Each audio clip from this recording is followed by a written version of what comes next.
Okay, looks like we're getting Mike. So once we hit, hey Mike, um, I'll give it one more minute before I open the meeting because it is not quite 6 o'clock yet.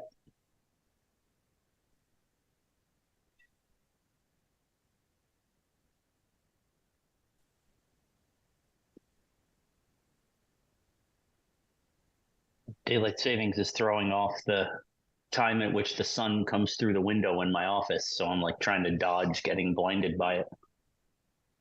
Not that I mind it being light at 6 o'clock.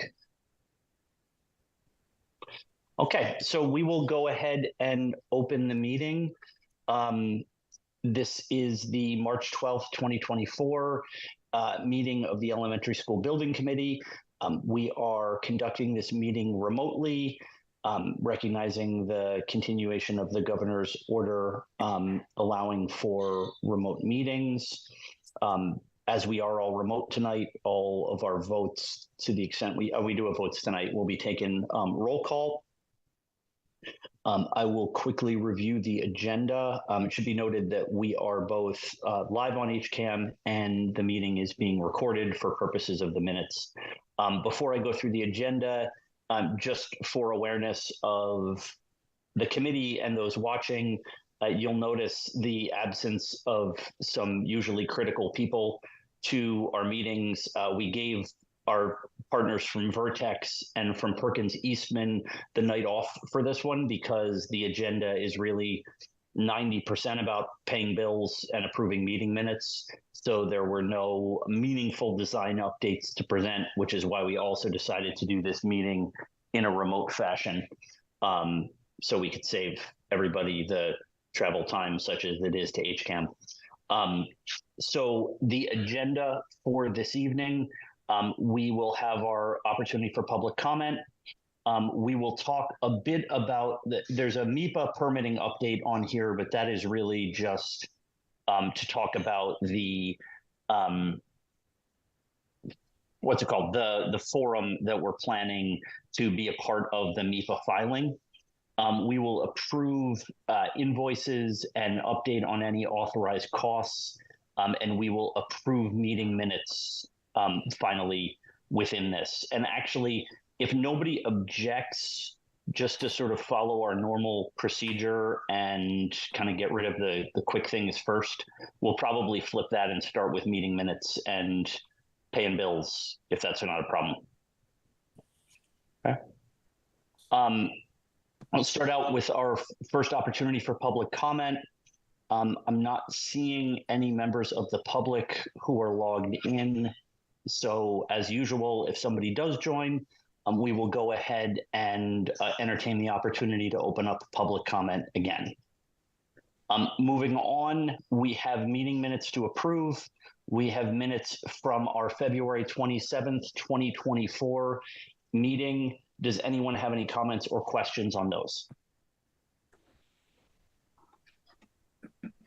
Okay, hearing none, I would seek a motion to approve the meeting minutes for February 27th, 2024.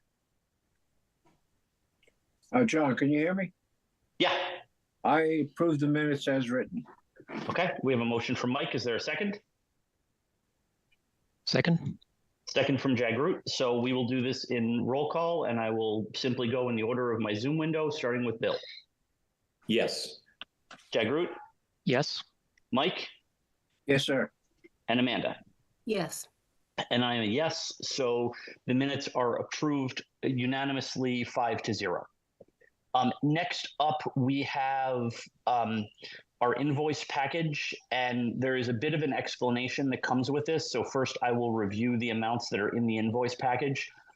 It's invoices. We have two invoices payable to Vertex. One invoice number OPM 116-23 for $189,713.33. Another one OPM 116-23A payable to Vertex as well for $7,148.25. One to Perkins Eastman, invoice number 0095421-000-3 in the amount of $454,289.77. with respect to the Vertex, the Vertex invoice specifically, you'll notice that there is again, two line items here. Part of it reflects, as part of the engagement for the feasibility phase, they agreed to manage the costs to underbill for that phase by $157,148.25. So the $150,000 was built into the new phase funding that was signed into our contract for the design phase of the project. The balance, the $7,148.25, is listed as a separate invoice as the remaining balance on the feasibility phase. So that trues us up with Vertex to the full $157,148.25. It's just that $7,148.25 is charged to the remaining balance in the feasibility phase. So that's why we have both an unusually high bill this month from Vertex, but also that it's split out into two. Are there any questions about that? Should also note that everything within that is included under all the approved budgeted numbers. So none of this is extra to the project budget. Okay, if there are no questions, then I would seek a motion to approve the invoice package, which I clicked away from, so I'm going to give you a total in 1 second, of $651,151.35. So moved. Second, Mr. Chairman. Okay, I have a motion by Bill, a second by Mike. Roll call vote. Bill? Yes. Jagroot? Yes. Mike? Yes, sir. And Amanda? Yes. And I am a yes, so the invoices are approved 5-0. Susan, I will sign those electronically tonight and send them over to you. Thanks, John. So there is one item with respect to additional costs that we need to talk about as a group. I unfortunately missed the working group meeting on Thursday. So Mike, I know you emailed me about this, but do you want to talk about what this additional cost item is? Initially, what's happened is the water guys, the conservation guys, need some more test holes. And Vertex reached out to Billy, and Billy estimated the cost to be somewhere around $500 to $5,600. During the course of the meeting, we thought that it'd be best if the committee put a not to exceed number of $6,000 to dig these test holes. What will happen is Billy will be directed by the conservation and wetlands guys where to dig the holes. They'll do the testing. They'll be on site. It's just the mechanical parts of doing the test holes. So we thought that probably a not to exceed number would be the best approach at this point. But that's, and we all agreed during the meeting on Thursday that, that would be probably an appropriate number. Any questions about that? And that's Bill Diana, who's done a lot of the site work that we've had done, both actually at the Elmwood project site and the Hopkins project site as well. I was just wondering if there's any access issues or like we had with the geothermal holes.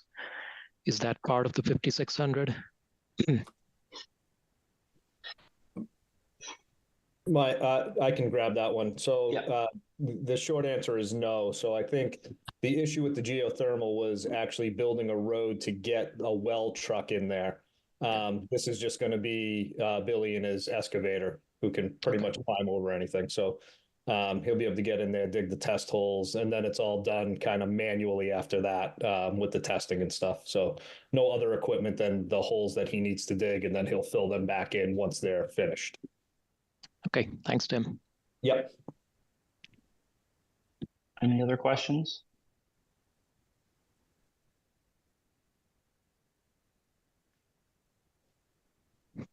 Okay, so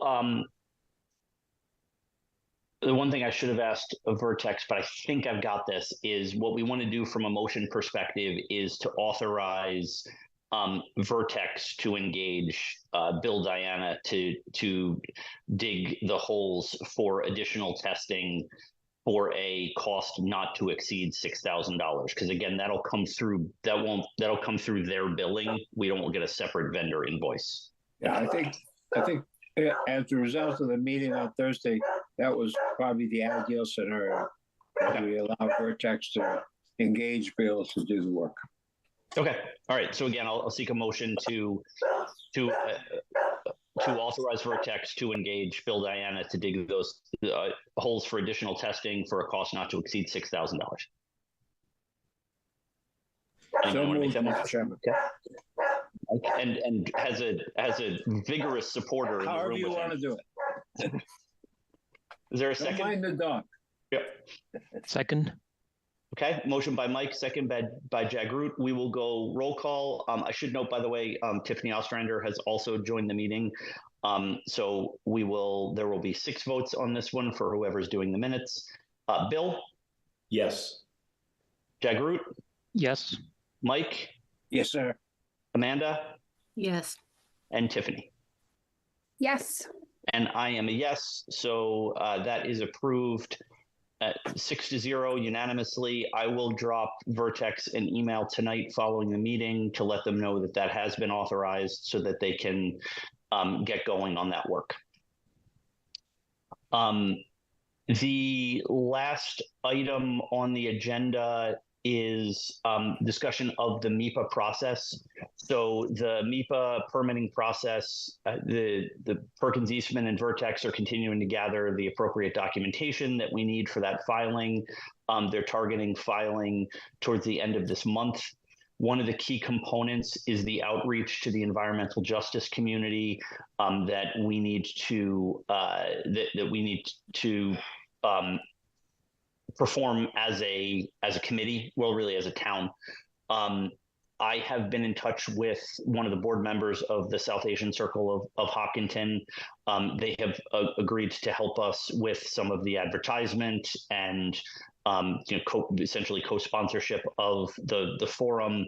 It looks like the best week to target, and that's what I wanted to bounce off of the committee, would be we want to do it ideally before April 2nd. So I think in that week of March 25th, which is a couple weeks from now. So probably based on kind of select board and school committee meeting schedules, I'm thinking the 27th is the best date to target. If does anyone have any other thoughts, objections, questions, etc.?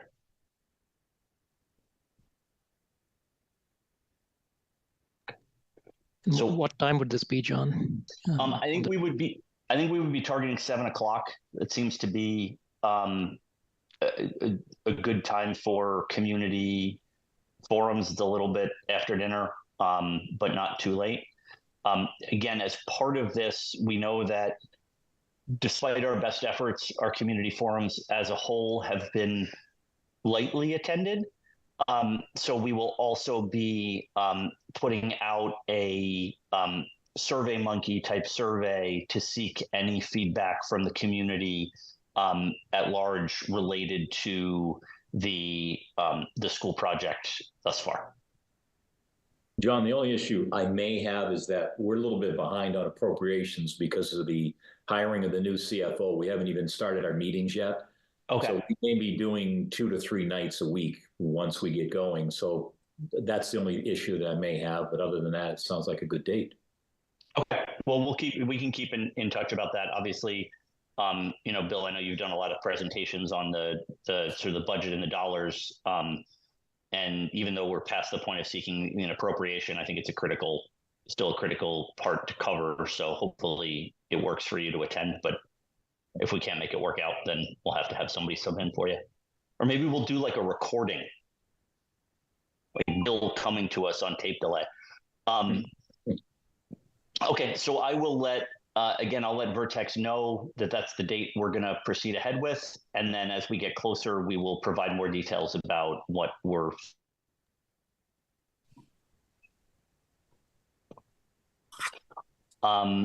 That is the full agenda, which should give everyone a clue as to why we both didn't have Vertex here or Perkins Eastman here and also did this fully virtually. But are there any other questions or issues that anyone wants to raise? Okay, then I will seek a motion to adjourn the meeting. So moved, Mr. Chairman. Is there a Second. second? Okay, motion by Mike, second by Bill. We'll go roll call vote. Bill, Yes. Jagroot, Yes. Mike, Yes, sir. Amanda, Yes. Tiffany, Yes. and I am a yes. So we are adjourned at 6:15 p.m. with an uncharacteristically efficient meeting. So everyone have a good night. Thank you to Matt and HCAM for adjusting to broadcast this virtually. And yeah, again, have a good night. Thank you. Thank you. Take care, everyone.